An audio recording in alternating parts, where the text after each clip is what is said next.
Buenos días amigos de gestión, bienvenidos a una nueva transmisión en vivo. Los saluda José Carlos Reyes. Hoy vamos a conversar sobre los distintos problemas que se presentan en la administración de un condominio. Para ello hemos invitado al señor Miguel Cavero, quien es director de la consultora Inmobilex. Muchas gracias. Buenos días. La primera consulta es, ¿cómo organizar la administración de un condominio? Llegan los nuevos propietarios a un edificio y cómo deberían estar organizados. Se habla mucho que lo principal es tener una junta de propietarios. Eso debería ser lo primero a formalizar. Así es, lo primero que tienen que hacer es constituir su junta directiva, que va a asumir la dirección del edificio en lo que se refiere a la gestión de la propiedad de los bienes comunes, lo que se denomina la junta de propietarios. La junta de propietarios ya está hecha cuando la constructora hace la construcción, la redundancia, pero cuando ya se vende a otros propietarios, la constructora simplemente deja ya la propiedad única que tiene al construir y entra una multiplicidad de propietarios. Entonces ellos ya se reúnen en junta, convocan a su asamblea y eligen un presidente, un tesorero, un secretario, de acuerdo a un vocal, de acuerdo a cada figura. Y ellos van a comenzar a gestionar la actividad de la junta de propietarios, es decir, manejar las áreas comunes, cobrar las cuotas, contratar servicios, administrador, etc. Eso es esencial, ¿no? ¿Qué puede hacer los propietarios cuando todavía no están independizadas sus viviendas, ¿no? El edificio todavía es nuevo, quizá hay varias etapas en el condominio.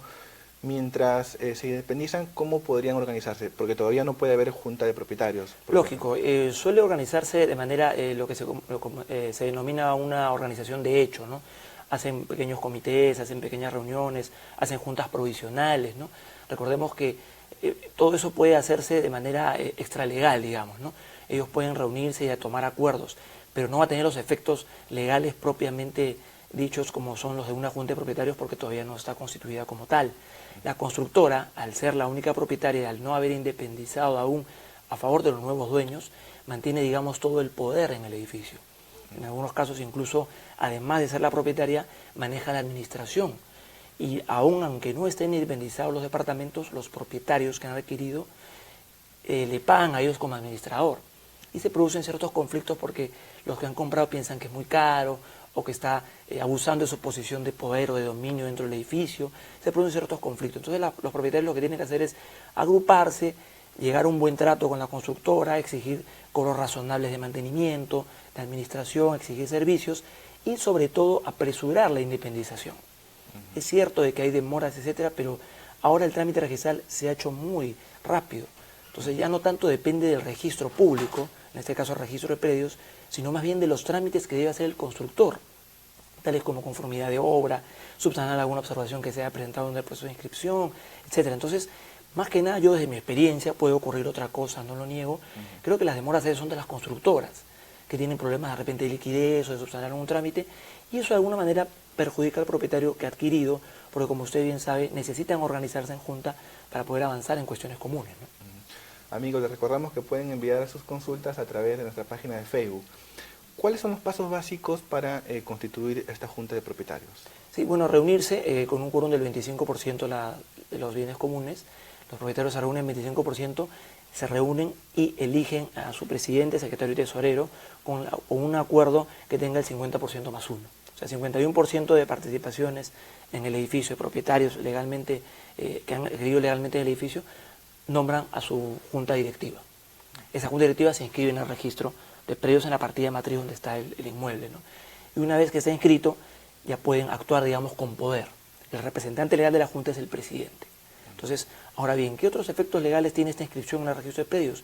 Que yo con mi reglamento interno inscrito puedo irme a la zona y sacar un RUC, ¿no? Sacar un RUC y posteriormente de repente abrir una cuenta bancaria para que los propietarios abonen ahí las cuotas de mantenimiento y evitar de que vaya a nombre mío como presidente o tesorero y se preste una mala interpretación que también origina una serie de conflictos, ¿no? Por falta de transparencia, etcétera, ¿no? Claro, porque uno de los temores de los vecinos que asumen el cargo de tesorería es abrir una cuenta personal o en su cuenta que ya tienen, que le abonen porque podría luego generar problemas con fiscalización de SUNAT al ver ingresos extraordinarios y podría SUNAT presumir que hay alguna evasión de impuestos, ¿no? Claro, es poco transparente también para los más propietarios a veces, ¿no? Lo mejor es que se abra una cuenta a nombre de la Junta de Propietarios, ¿no? Ajá. Y obviamente los apoderados, en este caso el presidente, secretario, de manera única o mancomunada pueden manejarla, ¿no? Y como es una cuenta a nombre de la Junta, van a tener que rendir cuentas, a la redundancia, a los demás propietarios en asamblea, decirle cómo está la cuenta, los ingresos, se gastó esto, se gastó el otro, ¿no? Se contrató ese servicio, el otro, y yo creo que es más transparente, ¿no? Definitivamente. Estos ingresos de esta cuenta que se abra no pagan, no tributan, no pagan impuestos. Claro, es muy buena pregunta, José Carlos. Mire, la Junta de Propietarios, per se, cuando cobra solamente las cuotas de mantenimiento, no está afecta a ningún impuesto. O sea, repito, estas cuotas que se cobran solamente por concepto de mantenimiento no pagan impuestos. O sea, la Junta no va a pagar impuestos al cobrar esto. Sin embargo, supongamos que la azotea es alquilada para colocar una antena, un cartel de publicidad, o de repente el área de eventos es alquilado para una fiesta de terceros, digamos, ¿no? Eso va a generar un servicio de parte de la Junta. En esos casos ya es sujeto de impuestos. Tiene que pagar impuestos a la renta de tercera categoría y el impuesto general a las ventas, como cualquier persona que vende un servicio, ¿no? Una precisión, cuando mencionó la constitución de la Junta de Propietarios, ¿tiene que ser con un quórum de una asamblea de 25%? Para la convocatoria, 25%, y el 51% para la elección.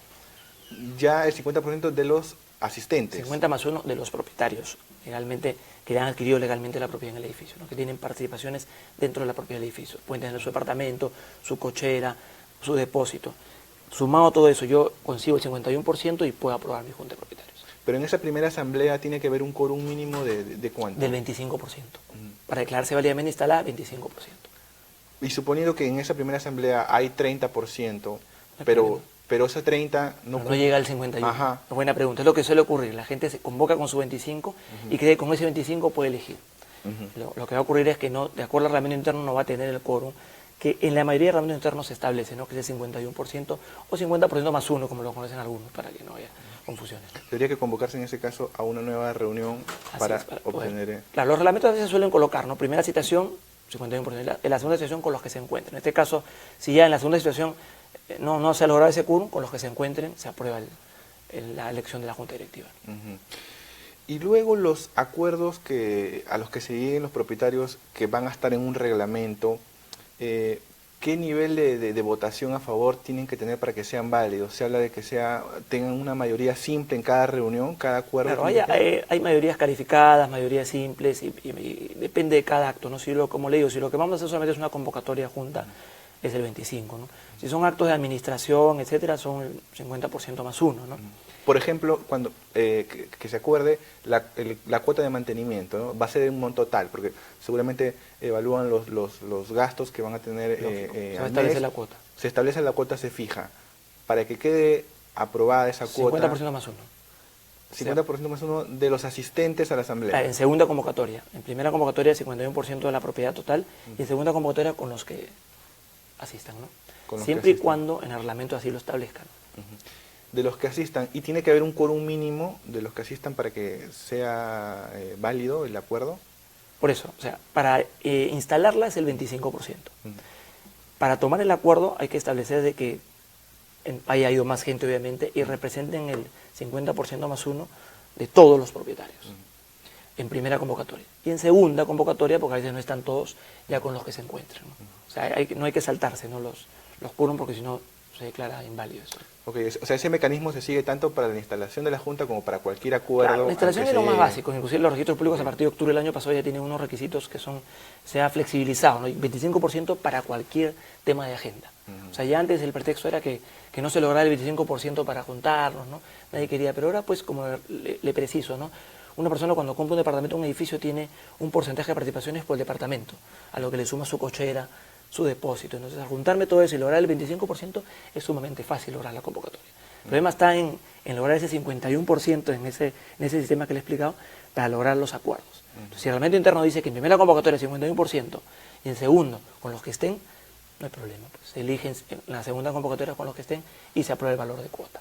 Lo que sí hay que tener en cuenta es que hay ciertos acuerdos que requieren un quórum muy estricto, que es calificado, que es, por ejemplo, los 2/3. Si yo quiero quitarle la condición a la azotea de bien común o venderla de repente al que vive en el último piso porque quiere hacer un dúplex, por ejemplo, es decir, desafectar de la condición de bien común esa azotea, tengo que tener un acuerdo de los 2/3 o el 66.6%, de acuerdo a la directiva que aprobó registros públicos para el tratamiento de propiedad horizontal. Correcto. Tenemos ya las primeras consultas de Nancy Ogata. Nos pregunta, ¿cómo se hace cuando no es un edificio, sino un condominio, y ya se independizaron algunas torres, pero otras no? La consulta es si se puede inscribir una junta provisional en esas torres todavía no independizadas. Muy buena pregunta, Nancy. Lo que ocurre es que la independización de registros públicos es esencial. Para que yo me presente a registros públicos como representante de una junta o como parte de una junta, necesariamente tiene que haber una propiedad inscrita a mi nombre.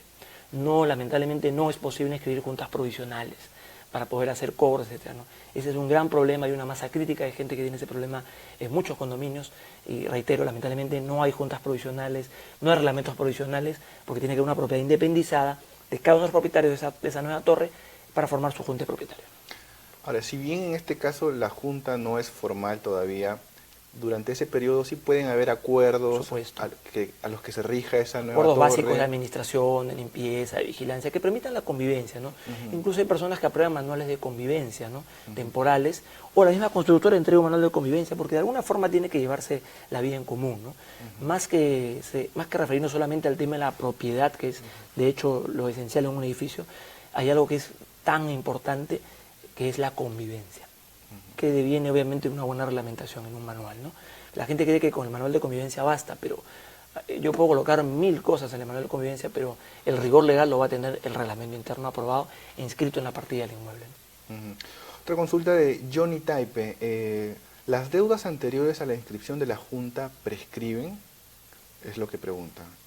O sea, parece que ¿alguna deuda en particular colocado? No menciona. Quizá se está refiriendo a un condominio donde hay varios edificios. Cada edificio tiene que pagar gastos generales del condominio y quizás se ha generado una deuda de uno de estos edificios. Claro, es probable que se refiera porque hay personas que generan la deuda como propietarios y después venden y se van, ¿no? Entonces queda ese pasivo, ¿no? Bueno, esa es una prescripción, decir que hay una prescripción de deuda, no hay una prescripción, porque finalmente es una deuda que tiene el moroso con la Junta de Propietarios y la Junta de Propietarios puede cobrarla.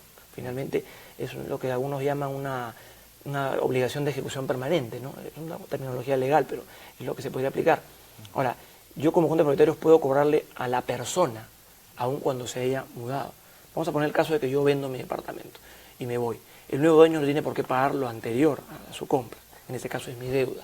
La Junta de Propietarios va a perseguir, que es un término legal, a ese moroso que ya no es propietario y lo va a perseguir y lo va a demandar para el pago de esa obligación de dinero, con cargo inclusive de embargar de repente un auto, una oficina en otro lugar, ¿no? La teoría es que uno, si tiene una deuda, incluso responda con su propio inmueble.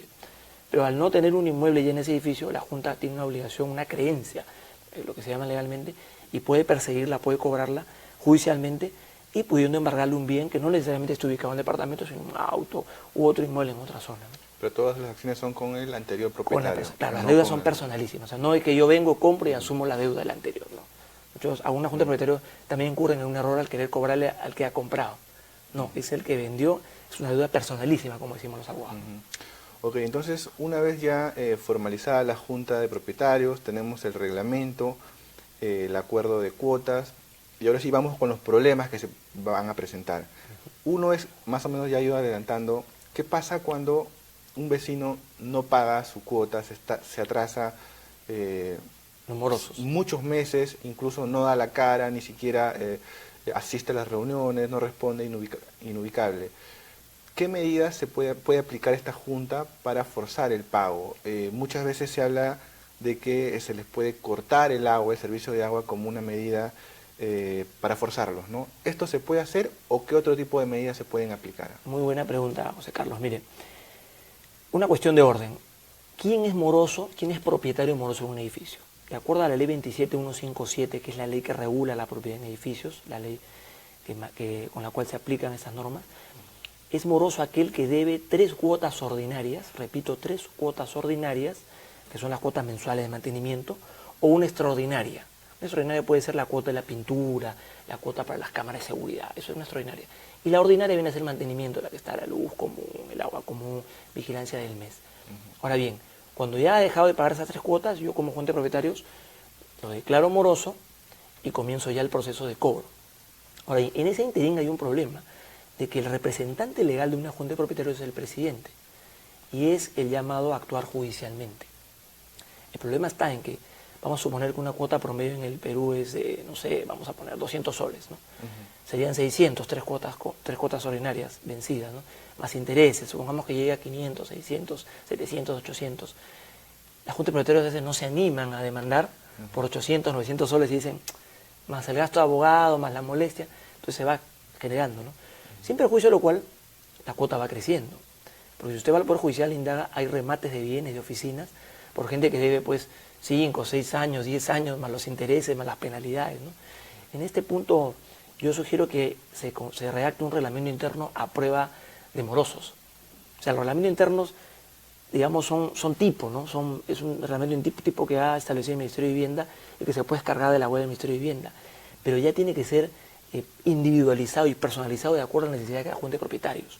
Este momento me permite precisarte que yo podría incluir ahí de que son 3 cuotas ordinarias las que lo convierten en un propietario moroso, sin perjuicio de lo cual a la primera cuota vencida la Junta reportará una central de riesgos para que la persona sea considerada moroso en el sistema financiero. Yo voy haciendo medidas de prevención para que no haya morosidad. Sin perjuicio de la tercera cuota habrá un interés legal y un interés moratorio y compensatorio de tanto, lo que va a ser una suma mayor que le va a permitir a la Junta de Propietarios demandar, ¿no? O también el reglamento acordar, ¿no? Vencida la tercera cuota y todo, se pasará a la empresa de abogados tanto para el cobro de acuerdo a ley. O sea, cada Junta de Propietarios construye su reglamento sólido para poder enfrentarse a la morosidad. Yo diría más en prevención que en acción, porque a veces cuando ya uno dice juicio, no, mejor es prevenir que ir a juicio, diría yo, ¿no? ¿Y esta medida de cortar el agua es legal o no? Sí, se me quedó la pregunta en el tintero. Entonces la gente dice, bueno, no paga, vamos a cortarle el agua. Los reglamentos internos, algunos de ellos establecen de que es permisible cortar servicios no esenciales. Por ejemplo, yo podría cortarle el acceso a la sala de televisión común, por ejemplo. Podría cortar el acceso a la canchita que hay en el condominio. Pero no le puedo cortar un servicio esencial. La luz, el agua. No puedo hacer eso. Hay normas que lo prohíben, hay fallos del Tribunal Constitucional que lo prohíben y además toda persona tiene derecho al libre tránsito. Toda persona tiene derecho a la libertad de tránsito. Entonces, al yo cortar un servicio esencial estoy atentando contra su derecho a la vida, a la salud, al cuerpo, etc. Y al cortar el acceso, por ejemplo, al ascensor por moroso, le estoy cortando el libre tránsito. Y además que el ascensor es un bien común, estoy ya en una línea muy fina que me lleva inclusive hasta incurrir en el delito de usurpación. Así se establezca en el reglamento de que el moroso puede sufrir el corte de agua. Buena pregunta. Yo lo he puesto en el reglamento, pero es ilegal. Un reglamento no debería ser inscrito en esos términos. Sin perjuicio de ello, me han mostrado casos de reglamentos internos que tienen esas cláusulas, pero es ilegal. O sea, digamos que yo puedo, como propietario que es afectado, propietario moroso, entre paréntesis, que aún sea moroso, yo podría recurrir a las normas principales del derecho que se conocen y decir, bueno, sabe que el reglamento interno está aprobado en esos términos, pero es ilegal. Yo tengo derecho a la vida, al cuerpo, a la salud, y el corte del agua me perjudica. Tengo derecho al libre tránsito y ese reglamento interno donde dice que me cortan el uso del ascensor, cuando yo vivo en el piso 20, es un atentado a mi libertad y se está atentando, así que yo me voy a juicio. Entonces esos reglamentos internos no deberían estar aprobados. Entonces si la Junta de Propietarios tiene pensado aprobar eso, yo sugiero que se abstengan, ¿no? O sea, si no se puede sufrir una demanda. Una demanda en la vía civil o una denuncia en la vía penal. ¿Y quién es el pasivo de recibir la demanda? La persona que lo ejecuta, el presidente, el tesorero, el administrador en algunos casos, porque a algunos administradores se les encarga de repente cobrar, ¿no?, los servicios. Y porque manejan esos cobros creen que pueden ir a las tomas y cortarle, ¿no?, y después informar. No es así, ¿no? El administrador incurre también en delito, incurre en un daño físico, moral, material a la persona a la que le corta un servicio esencial, ¿no? Otra opción de medida de fuerza es, por ejemplo, hay estacionamientos subterráneos, puerta levadiza, uso de energía eléctrica y también hay cuota de mantenimiento. Al moroso, por ejemplo, se evalúa cambiar la configuración del control remoto para que no pueda usar También sería ilegal porque estoy cortando el acceso a su propiedad. Ahora, es como que yo me cuadre en la puerta de su estacionamiento, de su cochera. ¿Usted qué me diría? Oiga, quiero salir. Yo le diría, un ratito, ya vengo, me toca, no se moleste, ¿no? Finalmente estamos bloqueando su derecho al uso de propiedad, porque la persona va a decir siempre, sí, pero esta es la calle. Correcto, no es la calle, ¿no? Es que parece que me vaya el tema, pero es esencial para explicarlo. Estoy en la calle, sí, pero para usar yo mi propiedad necesito cruzar la calle. Entonces usted me está bloqueando el uso de mi propiedad. Igual es en esos casos. Al yo cambiar, como usted dice, la configuración, la programación de la levadiza de la cochera, no estoy permitiendo el acceso a su propiedad. Estoy bloqueando el ejercicio de su derecho. es lo que hemos conversado hace un instante. O por lo menos forzarlo a que levante manualmente la puerta. Eso sí, digamos. ¿no? Eso sí. Eso sí, digamos, ya no usas el control remoto, ¿no? Pero la cosa es que por lo menos generarle la incomodidad de que se baje a... algún tipo de sanción, ¿no? Digamos eso sí, ¿no? Podría ser, porque claro, no se ha bloqueado claro, del todo. Lo que ocurre es que estas puertas funcionan como levadizo y tiene derecho a un control remoto, ¿no? Entonces también es una línea muy fina, ¿no? Entramos ya a los objetivos, ¿no? Pero a mí me parece bien lo que a usted le parece, ¿no? Lo que a usted le parece bien, entraremos en eso, ¿no? Es como algunos edificios prohíben la tenencia de canes, de mascotas. Algunos dicen, no, el perrito no hace nada, ¿no? Pero es un pitbull, ¿no? A usted no le hace nada, ¿no? De repente yo lo miro mal y el pitbull me salta hasta la cara, ¿no? Entonces, los reglamentos internos deberían decir, ¿no? Prohibir la tenencia de mascotas o permitir la tenencia de mascotas de acuerdo a la ley de canes, porque hay una ley de canes. O sea, repito, los reglamentos internos tienen que estar hechos en función de la necesidad de los propietarios, en función de las reuniones. A veces los propietarios que dicen, no tengo tiempo de reunirme, pero es necesario que se reúnan con un abogado que maneje esos temas y que les permita orientarlos, acompañarlos en una reacción adecuada a sus necesidades, ¿no? Tenemos una consulta de Ricardo, nos pregunta, si alguien usurpa un estacionamiento, ¿hasta qué punto uno puede hacer algo? O sea, ¿qué medida puede tomar para recuperar su espacio, ¿no? A ver, el estacionamiento, Ricardo, el estacionamiento es un bien propio, no es un bien común.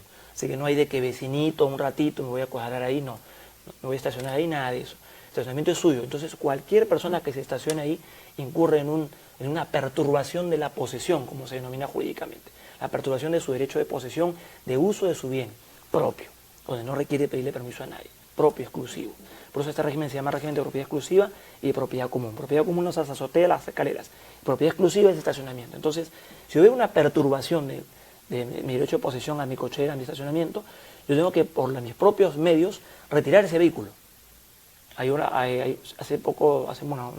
unos años se modificó el artículo 920 del Código Civil que permite la denominada autotutela posesoria. ¿Qué significa esto? De que yo, si veo que han perturbado mi posesión o incluso han invadido mi inmueble dentro de los 15 días de haberme enterado de eso, mi inmueble se refiere a un departamento o a una cochera, como nos pregunta Ricardo, yo mismo con mis propios medios puedo sacar a esa persona con ayuda de la municipalidad y de la policía. Entonces yo vengo, traigo una grúa y lo saco dentro de los 15 días de haberme enterado. Pues es que usted se fue de viaje y regresó y como sabía que usted se iba una semana de viaje, se estacionó ahí. Entonces usted, por su propio medios, toma eso. Y si ya han pasado más de esos 15 días, o no se ha pasado más tiempo, o usted no quiere actuar de manera propia, pues va a hacer todas medidas como los interdictos de recobrar, o acciones ya propias de perturbación de la posesión, o incluso la denuncia penal por usurpación ante el juez penal, ¿no? Pero los primeros 15 días... Tengo yo mismo, por mis propios medios, que recuperar mi posesión. Puedo hacerlo. Con auxilio de la municipalidad y de la fuerza policial. Hay que dar parte a esas entidades. O sea, hace poco he visto en las noticias que el propietario viene incluso a unas casas y viene con la policía y la municipalidad, ¿no? La policía municipal de Serenajo y recupera su inmueble, ¿no?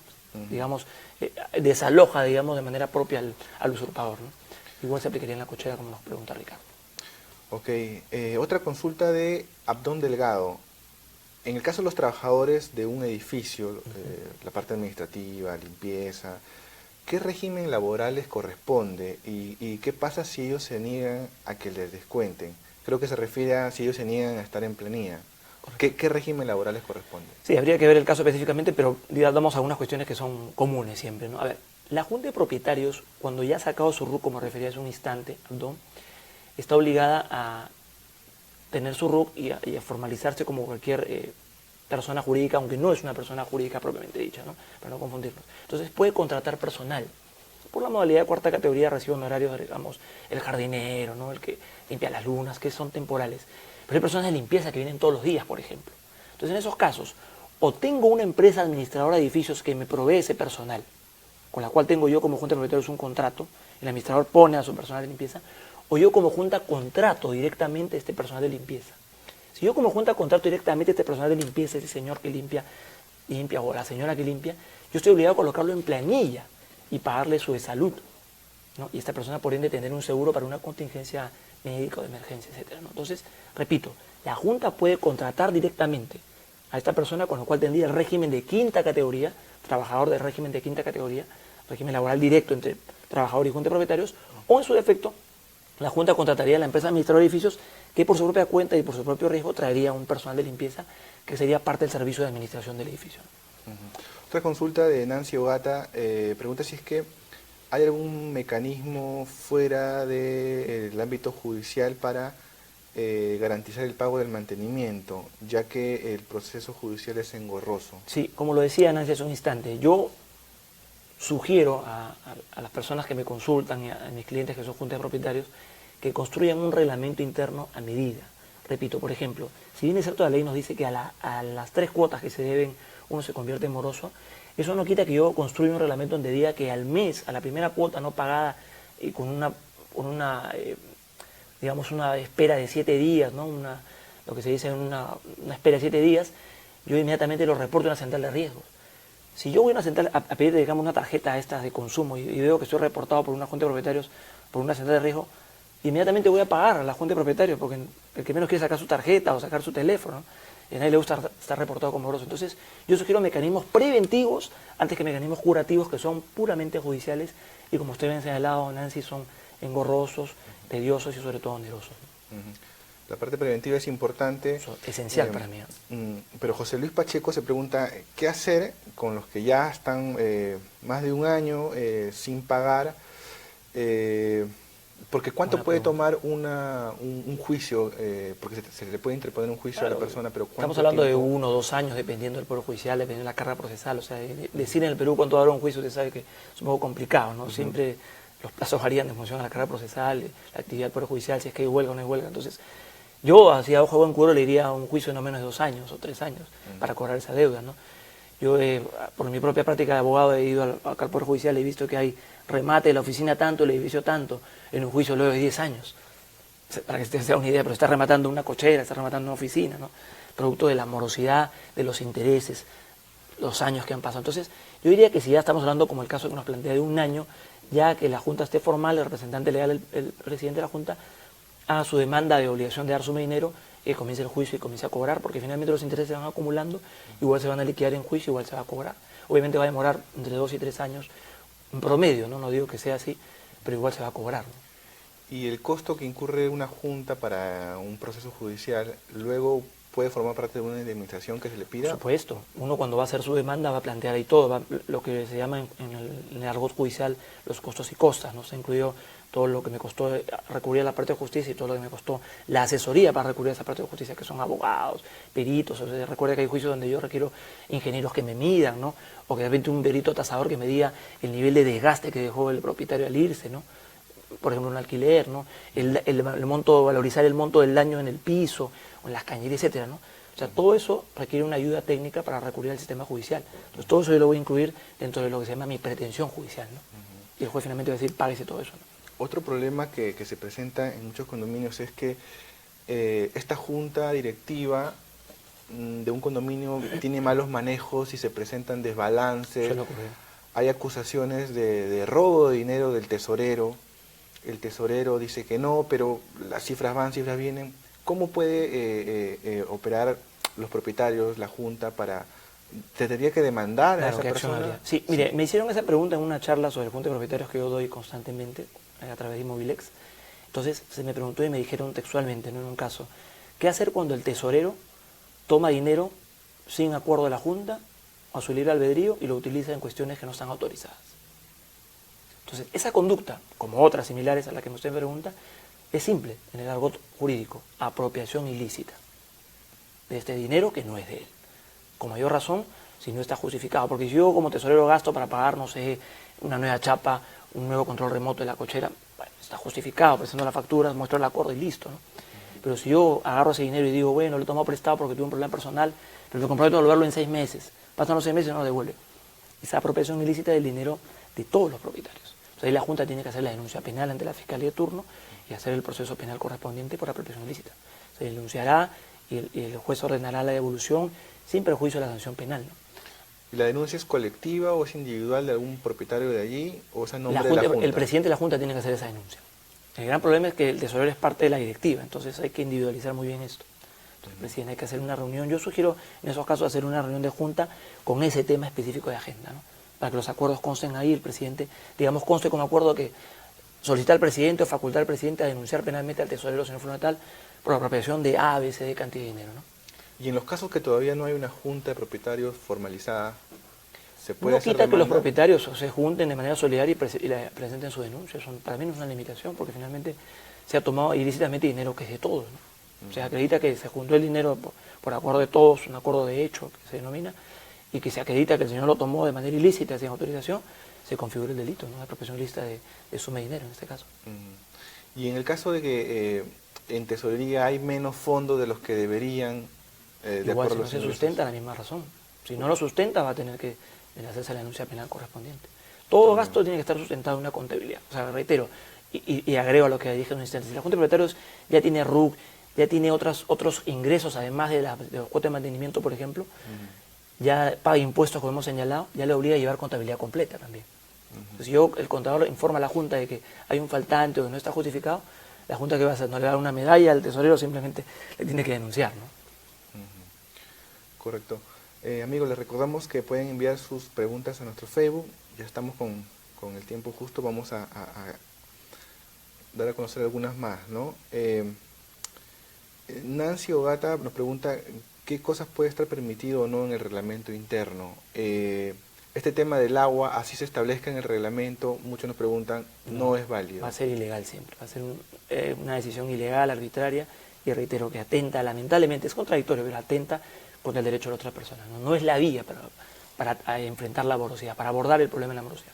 Lamentablemente no es la vía, ¿no? Quizá una modificatoria de la 28157 o crear una ley especial, no lo sé. Creo que eso está en la agenda pendiente de las normas que deben salir para fortalecer el mercado inmobiliario, ¿no? A veces nos enfocamos solamente en la vivienda, en el subsidio, pero este es un problema que está creciendo cada día más, ¿no? Y creo que es un tema de agenda pendiente, ¿no? O sea, el único autorizado para corte de agua es el propio SEDAPAL. El propio SEDAPAL, obviamente. No le deben a ellos, ¿no? Pero yo como Junta no puedo cortar el servicio. Es un poco contradictorio porque muchas veces el mantenimiento es para pagar a SEDAPAL. Exactamente. Y ellos no han pagado. Exactamente. Pero no les pueden así cortar. Sucede, o sea, hay normas donde dicen, ¿no?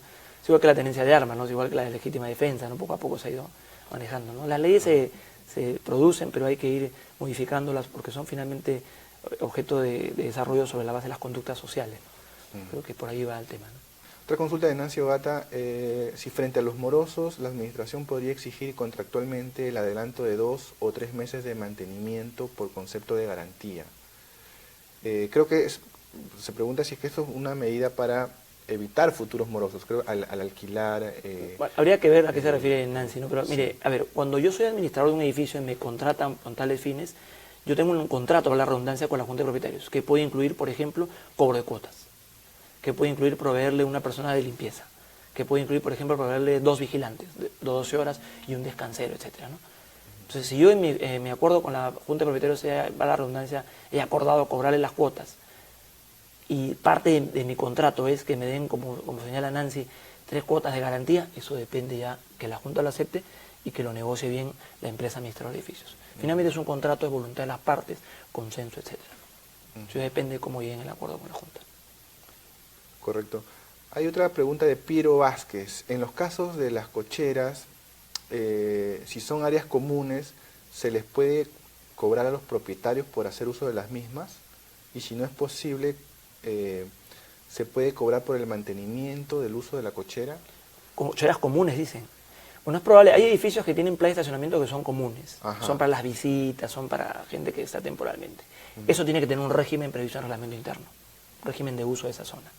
Por eso hace un instante me refería, este es otro ejemplo de que los reglamentos internos tienen que tener cuestiones puntuales, ¿no? En este caso decía, ¿no? Por ejemplo, podríamos colocar un capítulo, régimen de uso, ¿no? y disfrute, en este caso percepción de frutos, de los estacionamientos comunes, ¿no? Los estacionamientos comunes serán manejados por la Junta de Propietarios, ¿no?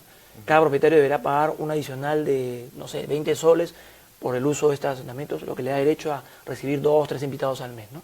En caso venga alguien externo en la calle, deberá pagar una tarifa plana de, no sé, 30 soles, ¿no? O sea, ese régimen lo establece la Junta, porque son percepción de frutos sobre bienes comunes, ¿no? Son cuestiones legales, pero que deben regularse en el reglamento interno. Y son manejados por la Junta, ¿no? Otra consulta de José Luis Pacheco, en el caso de que hayan problemas con el inmueble en sí, la infraestructura entregada, si es que el reclamo se puede presentar en Tindecopi y si es que es necesario o no tener una junta de propietarios. Claro, depende. Si estamos hablando de mi departamento, de manera personal, yo reclamo a la constructora dentro del plazo de garantía, ¿no? Y si la constructora no me atiende, ya me voy a Indecopi. Eso es puntual. Si estamos hablando de rajaduras en la zona común, digamos, en la estructura común del edificio, la Junta se presenta a la constructora y si no, también igual ante Indecopi. O sea, la situación es diferente, ¿no? Una es junta de propietarios si se refiere a todo el edificio, o si se refiere a mi departamento, yo directamente con la constructora y lo hago Indecopio. Indecopio puede ordenar que la constructora arregle, resarza, o incluso hasta darle un departamento nuevo, ¿no? En eso, en otro lugar, ¿no? Correcto. Piro Vázquez hace la precisión respecto a la pregunta anterior de las cocheras, es que si era para un caso de cocheras comunes. Es lo que nos hemos referido justamente. Sí, sí. Ahí se puede establecer algún tipo de cobro. Es lo que hemos dicho, corte, se refiere a corte. Cocheras comunes. Claro, si son cocheras comunes y la persona no paga, obviamente se le puede cortar el acceso, porque no es un servicio esencial. Se le puede cortar el acceso a cocheras comunes, pero vamos a tener ese problema que hemos dicho hace un instante, de que es un bien común y que la persona puede decir de que se me está cortando el acceso a un bien común donde yo tengo propiedad, ¿no? O sea, no se le puede decir, no me ingresas acá. Yo me he referido que la reglamentación es viable, ¿no? Pero también yo no puedo decirle, no, tú no usas las cocheras comunes porque lo has pagado. Porque si no es propiedad común, yo tengo derecho, tú no lo puedes cortar de propiedad. Porque una cosa es la deuda y otra cosa es el libre ejercicio de mi derecho a propiedad. Hay un vacío legal. Amigos, tenemos una última consulta y es sobre cómo se fija la cuota a pagar, si es que tiene que ser igual para todos o no. Porque, por ejemplo, José Alfonso Guamán indica, él vive en el primer piso. Entonces, él indica, si es que, o pregunta, ¿no? Si es que la cuota de mantenimiento del ascensor, ¿él la debería pagar o no? Ese es también un debate que siempre hay en los condominios. Efectivamente. Entonces, tanto para el caso del ascensor o como para otro tipo de servicios, ¿la cuota debe ser la misma para todos o no? Ok, buena pregunta. La cuota se establece sobre la base de un criterio acordado por la Junta. Ok, primera idea fuerte. Por lo general, en la mayoría de reglamentos internos encontramos que el criterio se refiere al área ocupada por usted en su departamento. Si usted tiene, tal porcentaje de área ocupada, paga tal cantidad. El criterio siempre es en función al área ocupada. Entonces, eso se valoriza, ¿no? Ahora bien, yo no puedo cobrar como quiera o dejar de pagar lo que quiera. Repito, este ejercicio de establecer la cuota de mantenimiento va a llevar a la Junta a establecer un criterio, que puede ser área ocupada, puede ser si vive en tal piso, no sé, si vive con frontis a la calle o no, la Junta puede establecerlo. Reitero, por lo general es área ocupada, pero si yo soy propietario y he comprado un edificio con ascensor, no puedo decir, pago todo menos ascensor porque vivo en el primer piso. No, yo no puedo inhibirme de nada donde yo ya me sometí. El problema ocurre que cuando uno compra un departamento cree que solo compra el departamento, los 80, 90, 100, 200 metros cuadrados. Y no, se está sometiendo a un reglamento interno que es la matriz de la regulación de la propiedad de todo el edificio. Por ejemplo, si hay sala de niños y es una persona soltera y no piensa tener nunca niños, igual hay un mantenimiento. Dentro de la cuota de mantenimiento hay un porcentaje que se refiere a mantenimiento de zona de niños. Y esa persona puede decirse que no quiero pagar Podría decir no, pero tiene que pagarlo, porque el reglamento interno establece. El reglamento no se hace, la cuota de mantenimiento incluye el pago por áreas comunes y el pago por y áreas comunes se va a desglosar por área de lavanderías, área, no sé, de juegos, canchita, ascensor. Claro, yo también puedo decir, yo vivo en el piso 20, necesito el ascensor, pero el de primer piso dirá, no, no necesito. Bajo esa premisa dirá, pues no, yo soy deportista, pues vivo en el sexto, pero como hago ejercicio, no necesito ascensor. Bajo esa premisa nadie querría pagar. Igual van a decir, yo vivo en la torre, pero que no tiene frontis a la calle. Entonces, cuando pintan la fachada, yo no pago mi cuota de pintura, ¿no? Entonces, vamos a entrar en una anarquía en el edificio, ¿no? Por eso el reglamento interno es la matriz de la regulación de la convivencia con rigor legal, ¿no? Ahí debería estar establecido. Exactamente. Por eso yo digo que no hay que quedarnos con el modelito que nos da el Ministerio de Vivienda, sino que hay que contratar una empresa especializada que les haga el texto conforme necesitan, que se reúna con ellos y que los ayude a llegar a una solución de estos conflictos de convivencia, ¿no? Muy bien, señor Cavero, eso sería todo. Muchas gracias por su tiempo. Gracias. Más bien, si puede hacer la invitación para algún evento que tenga su consultora o si revisen el Facebook, donde también dan Facebook información, o ¿no? www.inmobilex.com, donde tenemos los servicios que brindamos para juntas de propietarios o los eventos que organizamos, igual aparecen en las redes sociales. En las redes sociales, el Facebook Inmobilex, ¿no? Inmobilex, sí, con X al final. Con X al final. Y de Perú, porque a veces hay personas que nos han copiado en otros países. Lamentablemente. Ok, amigos, muchas gracias por su tiempo. Eso sería todo. Ya nos estamos viendo la próxima semana.